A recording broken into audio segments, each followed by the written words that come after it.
Hi, I'm Greg Sizemore, founder and president of the Construction Users Roundtable, commonly called CURT. CURT is an organization which focuses on the needs of primarily the industrial owner. We look to share perspectives, experiences, and resources one with another, while same time engaging our industry partners, whether they're associations, contractors like the one we're featuring today, subcontractors, or even the labor community and academia. Our goal is to help owners make better, faster, more well-informed decisions, and in fact, lead to projects that get you more construction for the money, frankly. And so you're listening to Construction Connections, powered by CURT, which seeks to bring industry leaders, both regionally and nationally, to you during this 30-40 minute podcast. And today, I'm very happy to have a former student and a long-term colleague in the person of Dan Vornhagen. Dan is with Danis Construction, where he serves in many roles, but primarily manager of pre-construction. Dan, thanks for taking the time to join us today. We appreciate it. You're quite welcome, Greg. Yeah, good to see you. So let me tell you a little bit about Dan so our listeners understand the context and the experiences from which he makes his remarks. Dan is, as I mentioned, a very seasoned construction leader here in the region with more than 3 decades of construction industry experience in the pre-construction area, in estimating, project planning, and strategic project development. As the pre-construction manager at Danis, he's helped guide the planning and delivery of rather complex construction projects, both in healthcare, commercial sector, institutional projects. He works closely with owners, with other contractors, with subs and designers in order to improve the certainty of project outcomes, reduce risk, improve safety, and really help the owner get more construction for the money. Throughout his career, Dan has been a strong advocate for collaboration, for innovation, and for continuous improvement in the project process. He's also been active in advancing industrialized construction, prefabrication strategies, and helping organizations identify opportunities which improves quality and efficiency. One of the things I love about Dan Vornhagen is that he's deeply committed to people, to workforce development, and most particularly construction education, where he has served many years as an adjunct professor at the University of Cincinnati College of Engineering. He has spent literally years, even before that, supporting students in the co-op experience and emerging professionals as they enter our industry and seek to find their pathway, find their rhythm, and make their way in this amazing industry called construction. So with that, Dan, we're glad you're here. Let me just hop right into it. So as I mentioned earlier, you've spent more than 3 decades in pre-construction. What do you feel has changed most about your role, and what has remained constant? Where have the deltas been, and where has the constants been over the years from your perspective? What I'll say is this, Greg, working with many different clients in many different marketplaces, what's been constant is obviously the demand for the value. I think some clients understand that more than others, but it's the value you're providing to the client. I think has stayed consistent. I think what has changed is how you provide that value. I know we were chatting before we obviously started the interview here, but the challenges we have with timelines, with schedules, but also with the labor challenges, the workforce shortages, and what have you. Trying to find better ways in regards to how we bring projects to fruition, specifically with the use of prefabrication. I've spent many years here at Danis perfecting that to benefit our clients, but also to prolong our workforce. The best 100%. practices to allow them to do the work in more safer environments that prolongs their careers, which we obviously need to ensure that construction can remain what it is, this wonderful industry we work in, and provide, again, the buildings and the complexes and the the communities we live in. That's Yeah. not available unless you have that workforce. Well, you're exactly right. So, talk to us about Dana's pre-construction or modularization program, and where do you see it going? What needs to change with it? I know Kurt has picked that up as a subject as well over the last several years. We call it our modularization and pre-assembly sprint team or task force, helping owners understand what that means too. But what have you guys done at Danis that has really attributed to workforce safety, workforce longevity, productivity improvement for the client? Talk to us a little bit about your program there. So I would say it's been probably 15, 20 years that we've been a constant proponent of self-perform. So Hmm. at Danis, we have close to 400 field craftsmen that work for Danis, and came to the realization, as I stated earlier, is finding skilled workforce, but also prolonging their careers in the industry.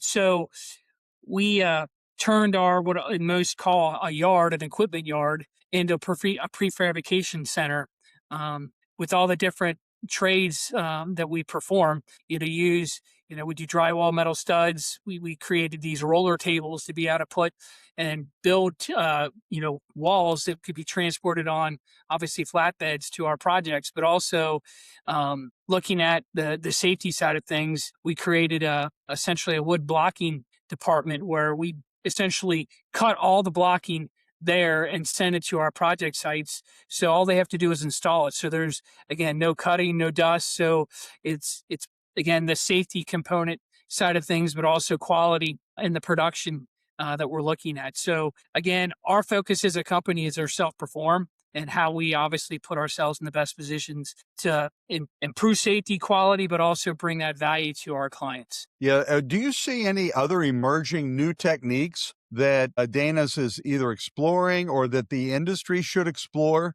And, modularization and pre-assembly kind of took off in the last 10 years, I guess. But like you said, you've been doing things like this for 15.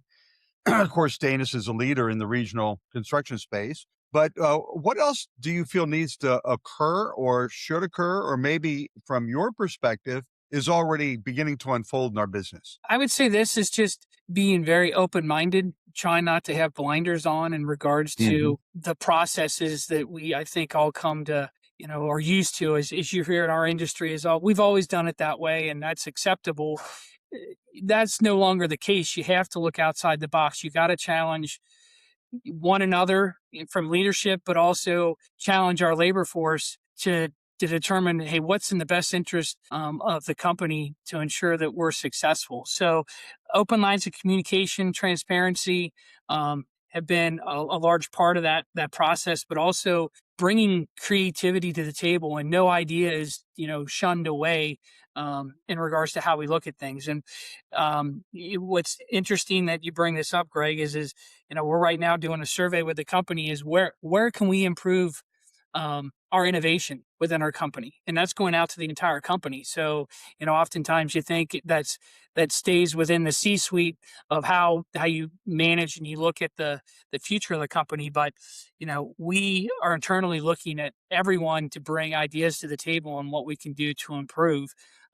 Obviously, technology is playing more and more into that. That we're using to help ourselves both again with the prefab, but also looking at the building process to ensure that again we put ourselves in the best positions to be successful with the work we're doing. But at the end of the day, it's about our clients and the value that we're bringing to the table. One of the things that I've discovered from my perspective, Dan, relative to the owner, to the client, as you say, is a lot of times they will deploy in their site, a once in a lifetime project. Maybe it's a hospital project, maybe it's a plant. And yet you guys have done this for, I don't, how old is Danis? Dana's is 110 years this year. So you take a 35-year-old mid-career professional who's got this big job. What in the owner community where are we deficient in understanding the construction industry? Like I said, a lot of times they'll get handed a big $100 million project or 50 million or even more. And this is maybe the one and only for them. But for you guys, it's been routine. What does the owner need to understand about this business and about contractors that they just have a hard time picking up? Again, I think, even when I started many years ago, that again, that perception that it's dirty, it's unprofessional, it's just work that has to be done to produce that final product is that this industry has very sophisticated, very knowledgeable individuals that bring Oh, a yeah. tremendous amount of experience and professionalism to ensure that their projects at the end of the day accomplish, what they envisioned. And that's what pre-construction is to me is that you want to bring that vision to reality. But you have to understand that vision and what those expectations are to achieve it. And I think where the deficiency that you're asking for, Greg, is that clients have a vision, but they don't know how to bring it to fruition. So when Yeah, they that's true. start, they have just a programmatic or what I'll say somewhat dysfunctional approach to, what they're after. Most have an idea of this is what I want to build, but they don't understand what goes into the process, more so how much it costs. Yeah. It's spend more time than I'd like to admit that, you're trying to fit a square peg into a round hole when you start with clients because they haven't matched or aligned their scope with their project cost. So I guess what I would say is this is for our owners is just to recognize there's so much that we can bring to the table at an early onset to help them, achieve their goals and you're coming out of the gate in the most successful manner versus coming out of the gate and then stopping and starting and trying to move that ball forward, which just becomes more costly in regards to obviously the time of the schedule, but obviously the monetary value of a project. Yeah, it's pushing spaghetti up a hill sometimes, that's for sure. Yes, So yes. help us understand the pre-construction role from the perspective of a large, well-regarded regional I think you answered some of that in the last 2 or 3 minutes. But when you say, pre-construction, different things come to mind to different people. What do you feel is the ideal definite or the ideal goal that pre-construction should achieve? Well, I'm going to share my definition I share with my students is this is it's again bringing the client's vision to reality, but at the same time you have to set the table for your construction team to be successful. Mm. They go hand in hand. But to answer your question one more definitively is that there's many different things that Precon does in regards to investigation of existing conditions. They're involved in obviously the RFPs and what have you, but you do cost forecasting, cash flow, estimating. So there's a long slew.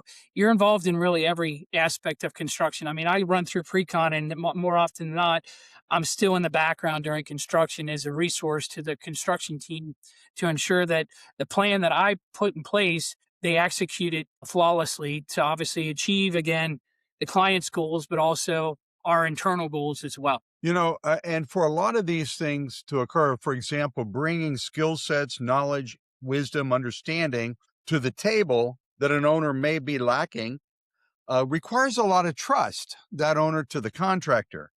One of the things that we're trying to impress on students that you see, for example, is relationship building, effective networking in order to garner trust. What do you feel is the most effective way that contractors can achieve a trusting relationship with the owner? And where's the risk? Where's the thin ice that if they're not careful, they can get into hot water pretty fast? I would say this in regards to, building that trust is that you deliver on the word, deliver on what Mhm. you promised. Actually, we had this morning have a training in regards to building relationships and business development. And again, it takes 10 months to build a relationship, 10 minutes to lose the relationship, and 10 years to regain that relationship. Get it back. That's really So, good. so, um, again, to your point, it is trust, but you have to deliver on those promises that you make. I started early in my career. I was at Christ Hospital. I was there for 7 years. And what I learned from watching from other contractors is if you tell the client something, you're going to do it, and when you're going to do it, you make that happen. And um, it's the integrity of it. As a contractor working with a client, you've got to be transparent. You've got to set your expectations, and you got to trust one another to obviously honor what you've agreed upon. So And then I think you asked about keeping them out of trouble and so forth. It's our responsibility as a construction manager and pre-construction is to make sure that they understand the risks in every decision that they make to ensure that again they're making the best decision for that project. And we owe that to our clients to ensure that they have that knowledge and the information that they are making a good decision. Oftentimes you make a decision and it's not fully understood, and then you get further down into the process of construction and they didn't realize what they had potentially agreed upon, and then obviously that leads to delays and cost and what have you.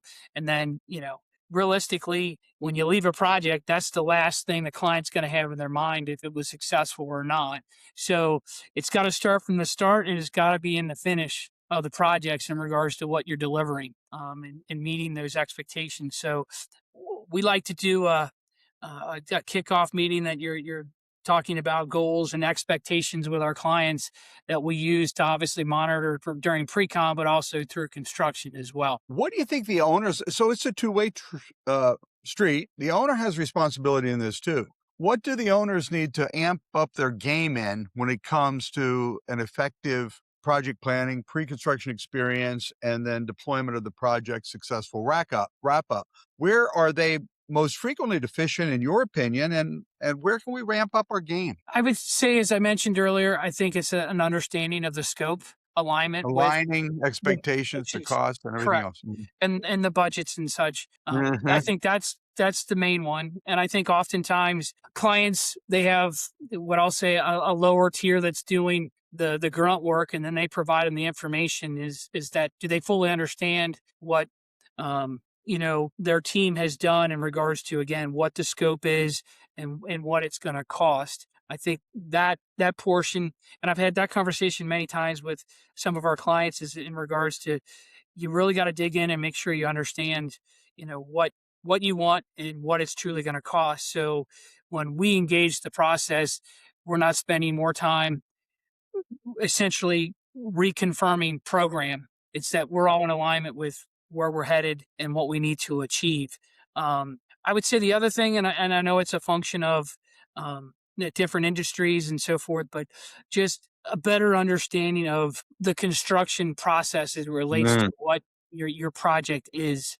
That you're asking the construction manager the right questions to bring the information to the table. Oftentimes you're spending meetings with the client asking them questions so that you understand what their expectations and what the scope might be, but they need to better understand the processes that they can then decide, hey, is this the right direction? And it's just a back and forth.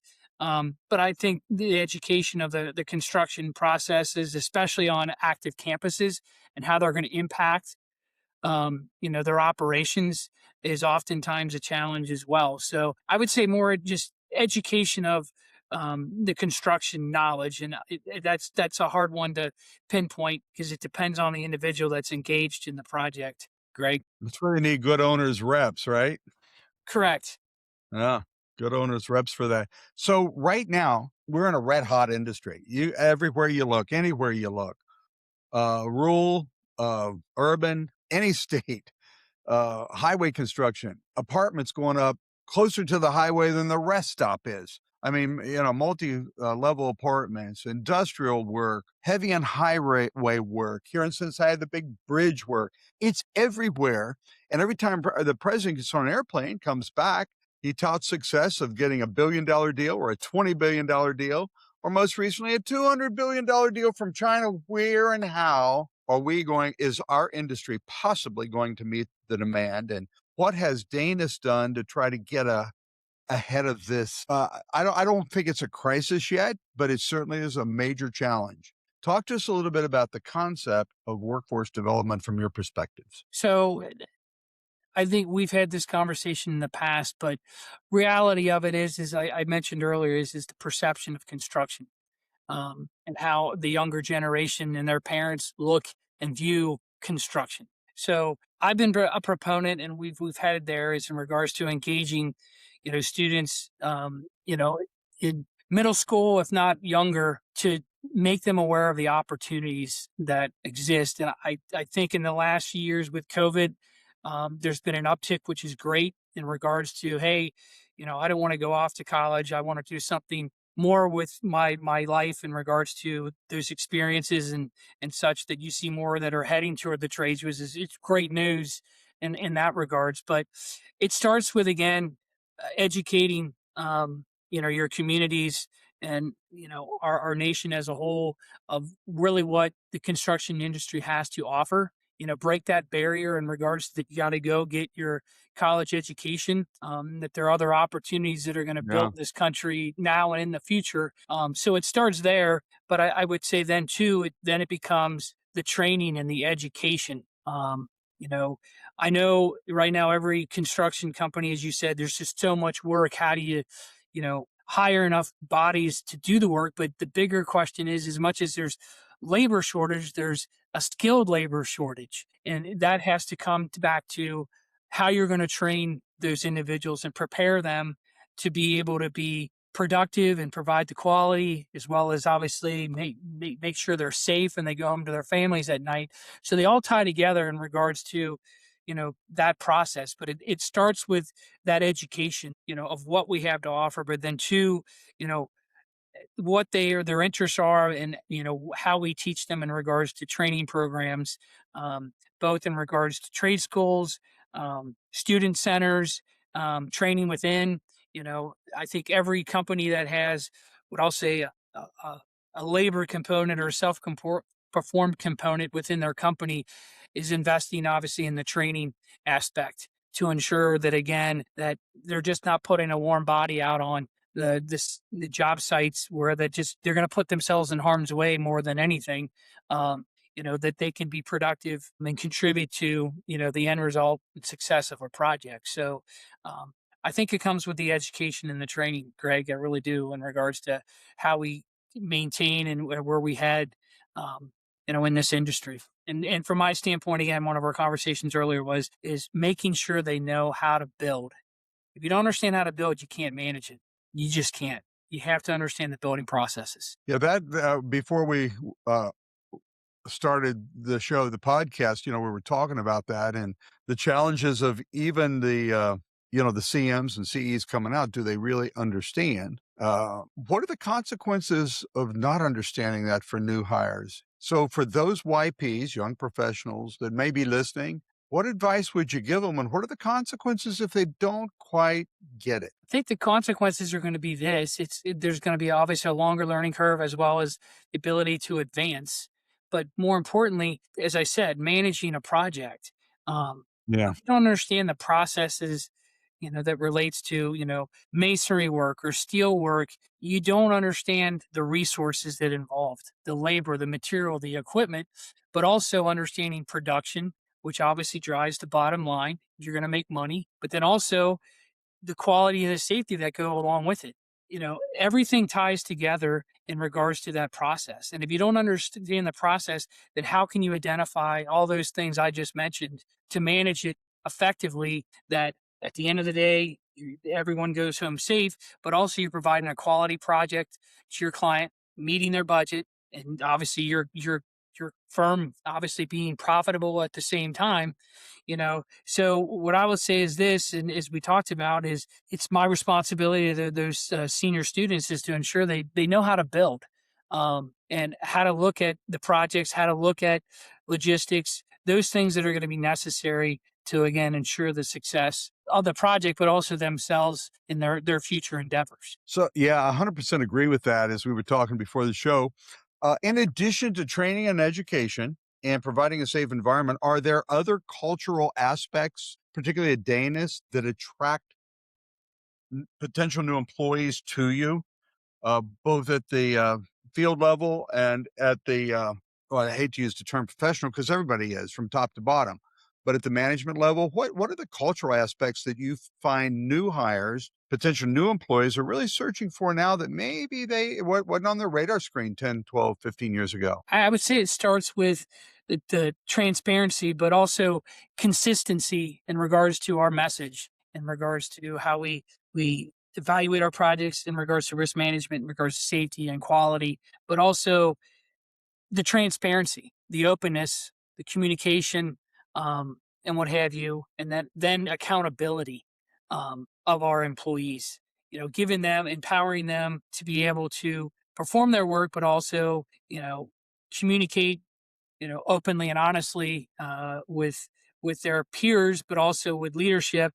It just creates stronger teams, and it comes to better decisions, but especially in those challenging moments that they have. So I think at the end of the day, is those that come to Danis, what we have to offer in regards to the training, the communication, openness that's there, but also we at Danis, and this is, I've been there for over almost 35 years now.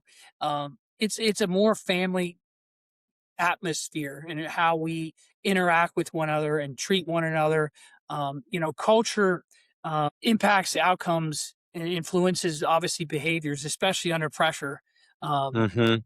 in Mhm. our projects. We don't have an in fear based type of environment. It's a trust based type of culture.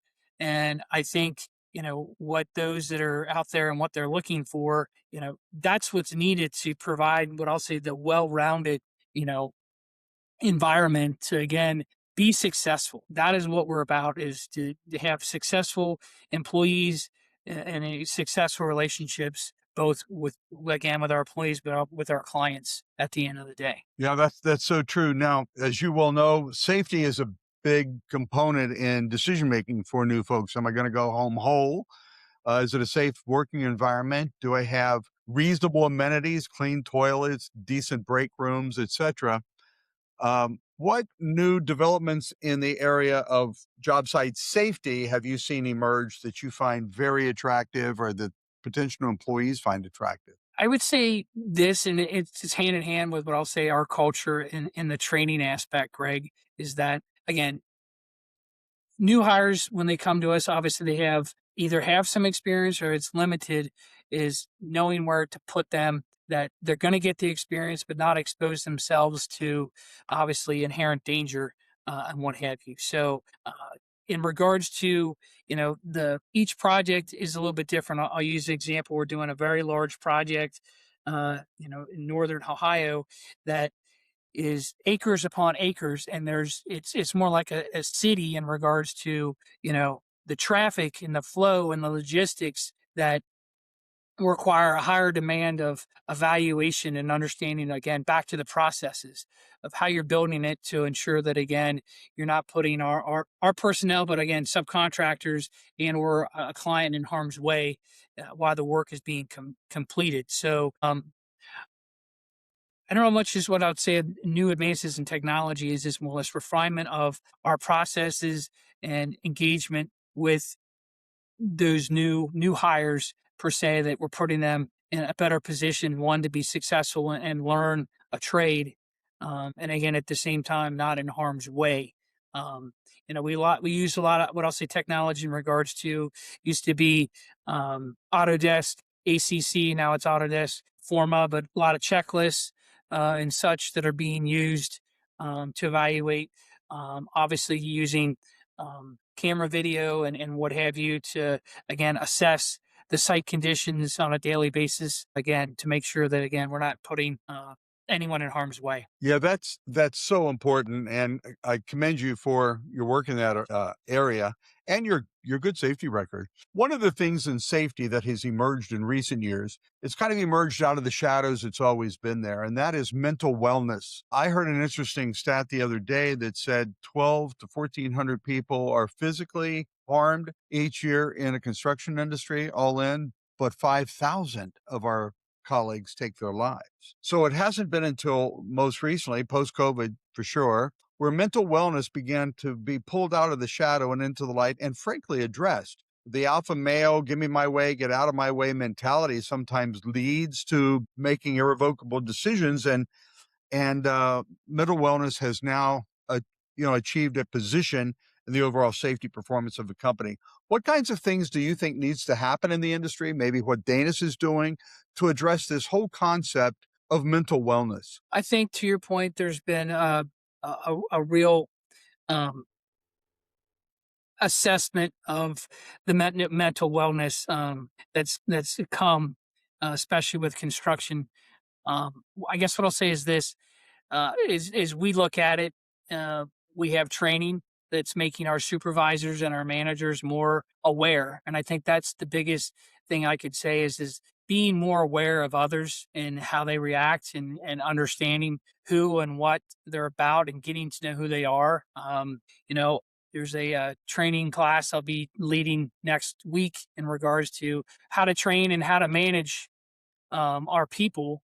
But there's got to be a focus of an understanding of what that individual brings to the table in regards to Hmm. their skill sets, but also understanding who they are as a person. Now, don't get me wrong, every supervisor can't know everything about every employee, but there's got to be some relationship there that they recognize that there's a change, there's something not right here that, again, they can assess it, engage our human resources department, but also more importantly, our employees know we have the resources to get help if they need it, and it's reinforced every month in our monthly newsletter in regards to those resources. So they're not alone. It starts with top down from John Danis, to our field supervision.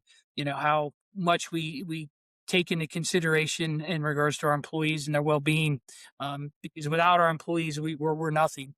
Our Right. employees is what makes Danish who they are. So again, it's stressed, it's addressed, but I think the biggest thing is just the awareness of the project team and your team members. They're like I said earlier, we're a family. They're family members, and we have to recognize that every one of us has daily challenges in regards to their lives, and they come to work every day. They're on their back, and some hide them better than others, and others that you can see, and you just need to be more aware and in tune with it. As much as add one more thing to anyone's plate in regards to a construction and how fast it's moving and how more complex it is, but realistically, if our industry is going to survive, there needs to be a better focus from management to be able to recognize, if there's an employee that just isn't, in his in element that he normally would be on a day to I day think basis. you said something earlier, and it kind of goes to trust. And I've seen it become more prominent post COVID. And because we're a locked in, locked out generation, and especially, the 22 to 30-year-olds, you see them plugged up at the mall, you see them on their phones, on their pads, just almost locked into something else, a screen, and locked out of and I think they're desperately in need of community, of caring community, of a passionate pathway for meaningful, purposeful work, and a caring community that supports them getting there. And then the trust to say, hey, I'm on some thin ice here and can use some resources and do that without retribution. To me, that is golden because I think those are the three things every young adult, new entry into our business needs is affirmation. Am I doing it right? Am I in the right direction? Acceptance. Do I have a seat at the table and a voice in your narrative? And worthiness. Is what I'm doing purposeful? Does it pass the so what test? And if we can answer those three questions as an industry or as a company, I think it puts us head and shoulders above the rest of the crowd. I don't see us backing up on those three components of No, work-life balance. would agree. Yeah, one of the other issues on workforce is, Dan, the lack of female participation. Now, we did a survey at Kurt years ago, and the consulting organization Continuum said 11 to 14%. This was more than a decade ago, maybe longer. 10 to 14% female participation in our business. We did the same survey again and reported out in February. Same statistic, 11 to 14%. And yet, so we're ignoring vastly 50% of our potential employee pool. What can be, should be done in our industry to make this industry more attractive to females, particularly? Well, again, I think it starts from the top, Greg, in regards to that commitment, in how and what opportunities can be achieved. I guess what Hmm. I'll say is this: is looking back with my career here at Danis, but also as an adjunct professor, there has been uptick in regards to the number of females in about obviously wanting to learn construction management or civil engineering. But I think the bigger challenge that they have is those opportunities to be able to grow and advance in a male dominated industry. And Yeah, that's I've the way it is. I've hired numerous females in the last 10 years that have the ability to run, manage, and lead. It's about the opportunity that's provided to them, and such. And every company has their own culture, their own processes, and way they obviously promote advancement. But I think to your point is just that percentage in regards to its ad, how we increase it.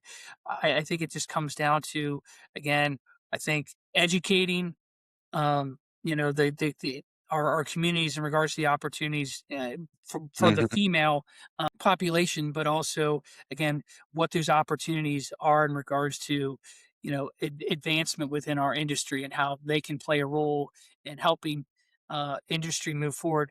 The best example I can give for you is Michelle O'Rourke. She is amazing Yeah, in yeah, regards to what she has done for our work, but also for our industry in regards to promoting, how you can move and advance and do what needs to be done. Having those types of voices make all the difference in the world in regards to obviously, increasing those percentages moving forward. yeah. That's so true, and she does a fantastic job.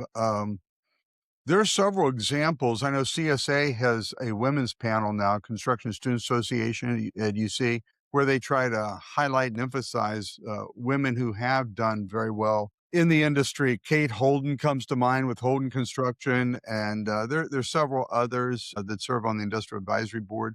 But I think that there is way more opportunity than our female colleagues know in this business. And I think the industry truly is making a concerted, meaningful effort to make it more attractive because we just need to do that. And that females are often strapped with responsibilities that perhaps their male counterparts don't have. And it's just the way it is in our Western civilized culture. And we need to accommodate it and make room for that.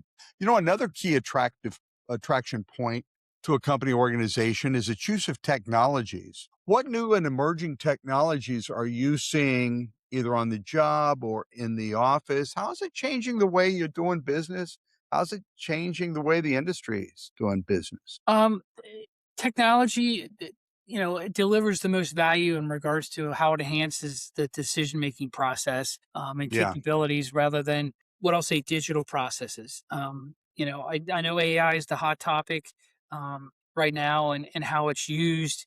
I think there's tremendous benefit in regards to, again, back to helping provide the information that you're after, but really the human element still has to remain yeah, part of that process. That's never going to, in my mind, disappear from our industry and what have you. So, we at Danis, we're always looking at new technology to obviously enhance our processes, increase efficiencies, and such. Primarily from the standpoint of always looking at what I'll say from the coordination side of things, our BDC department in regards to laser scanning, use of drones, again, back to the use of Autodesk Forma in regards to documentation and what have you. But also at the same token, trying to look at advancements in regards to equipment that again yeah. helps with maintaining that workforce, prolonging that workforce, and what have you, in regards to the tools that they're using and or with our prefabrication, and again trying to find that balance. I think as you mentioned earlier in regards to and how much you use technology and how much is still the hands-on engagement.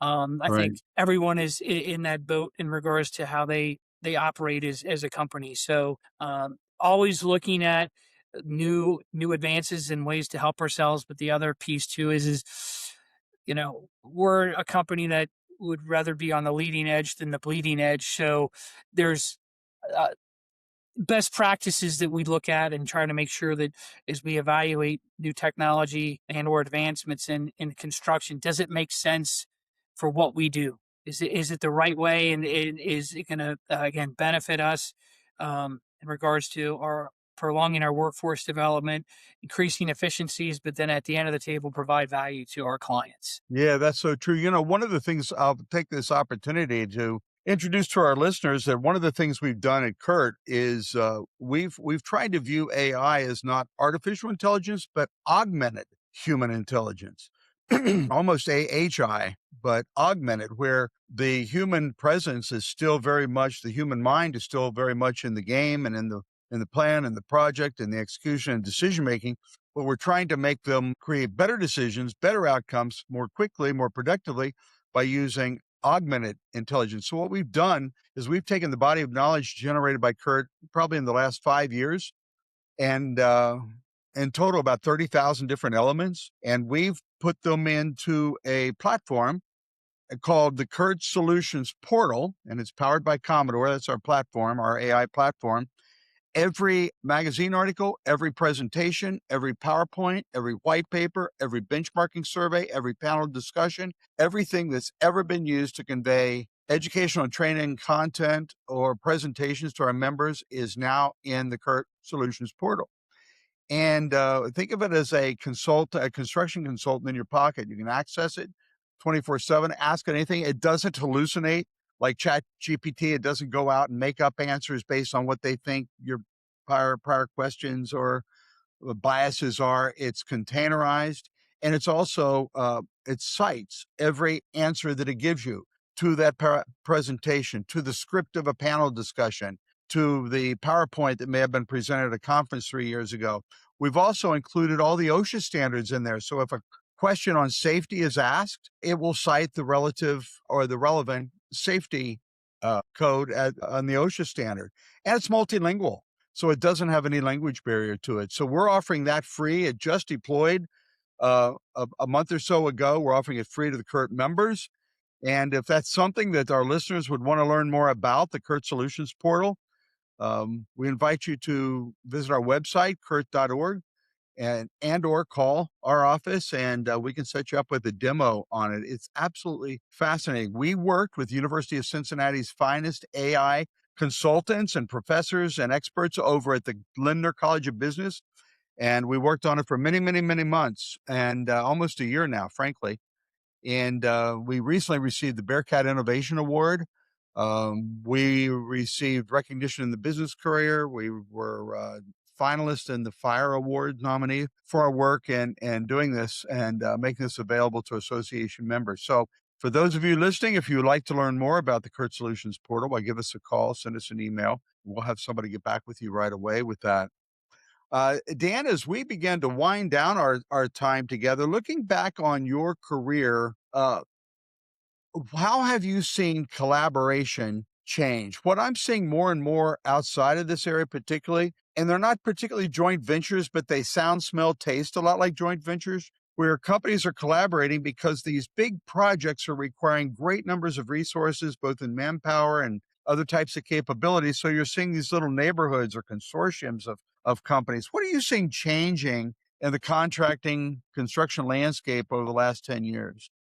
I think the main thing that I have seen, Greg, is the client's desire to have a kind of one-stop turnkey solution, Mhm, mhm. design build, to obviously manage their risk, and what have you. So, and I foresee that that's going to be more of the future. In regards to more of the traditional type of project delivery systems that clients want to be able to come to the contractors and know that they can both manage the design and the construction is one entity, to be able to obviously make it more efficient, avoid obviously changes and issues obviously in the field in regards to impacts with schedule and obviously costs. So um, I think what you're going to see is some of these larger mega projects that are going on is different firms coming together and using their resources, and their abilities to be able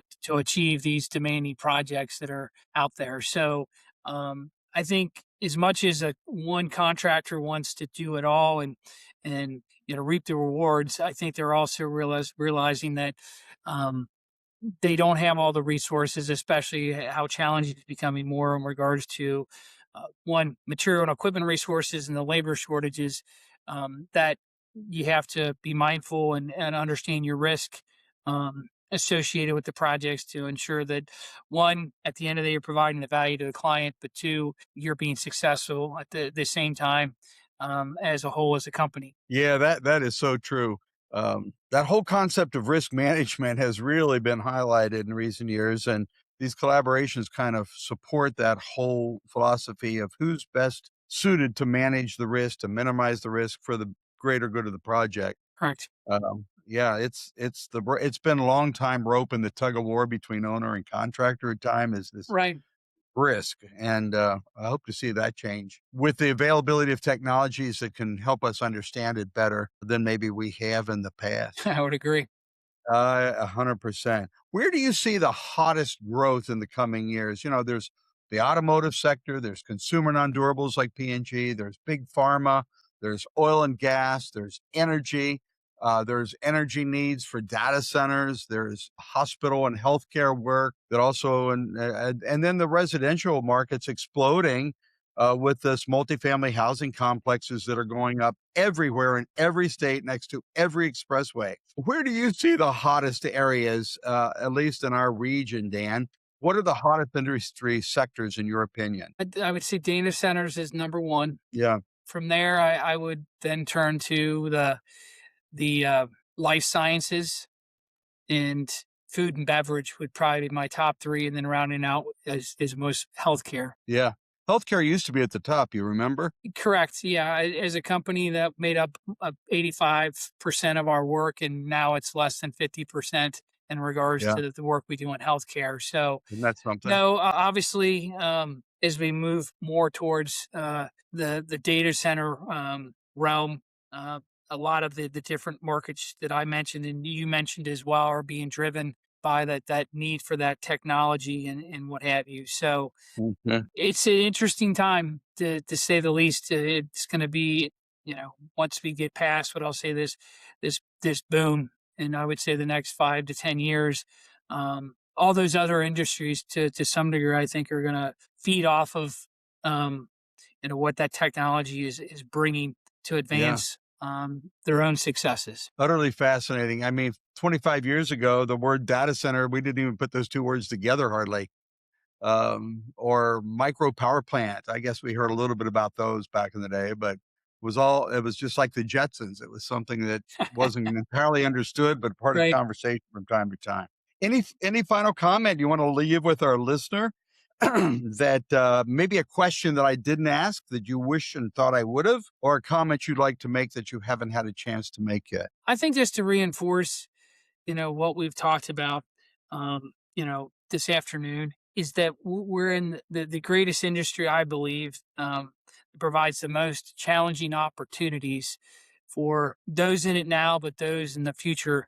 Um, we have to work collectively, as a body, both in the academia, but also in the industry to promote it, but also make sure we put those individuals in the best possible positions to be successful, Yeah, with their careers and obviously continue to push and make this industry better than it is. You and I know both, where construction started, many, many, many, many years ago that, the advances that have been made in regards to, again, technology and safety and quality. And it can only get better in regards to that we are educating and making sure that those that are coming to our industry have the right tools, the right training to obviously be successful. So yeah. that's where my head's at, and hope to continue that for a few more years to make sure that, again, when I leave this industry, it's in the best hands. That's not only where Dan Vornhagen's head is, where his heart is. I happen to know his passion for young adults and for students and student success and new entry success. And it's a rare breed that really cares about that as part of the strategy for your company, the culture for your company. but moreover, moving from personal success to significance and leaving the industry just a little better off than you found it. And I appreciate your passion. I appreciate your love and care for students and young adults in this business. It is a rare find, and you are a paragon of virtue when it comes to that. And hey, let's go. More Yes. power to you, Daniel. No, I appreciate that very much so. You were a good mentor many, many years ago, Greg. I don't know about. Well, to their listeners, Right. you've been listening to Construction Connections, powered by Kurt, and we've been talking with Dan Vornhagen, longtime friend and colleague and industry leader here in Greater Cincinnati in the tri-state Ohio, Kentucky, Indiana area, where he serves as pre-construction manager at Danis. Dan, it's been a joy. This has been one of the easiest podcasts that I've hosted, and I thank you for that. It's been a lot of fun. Thank you for joining us. No, thank you. Greatly appreciate the opportunity. You bet. And we'll see you next time on Construction Connections, powered by Kurt.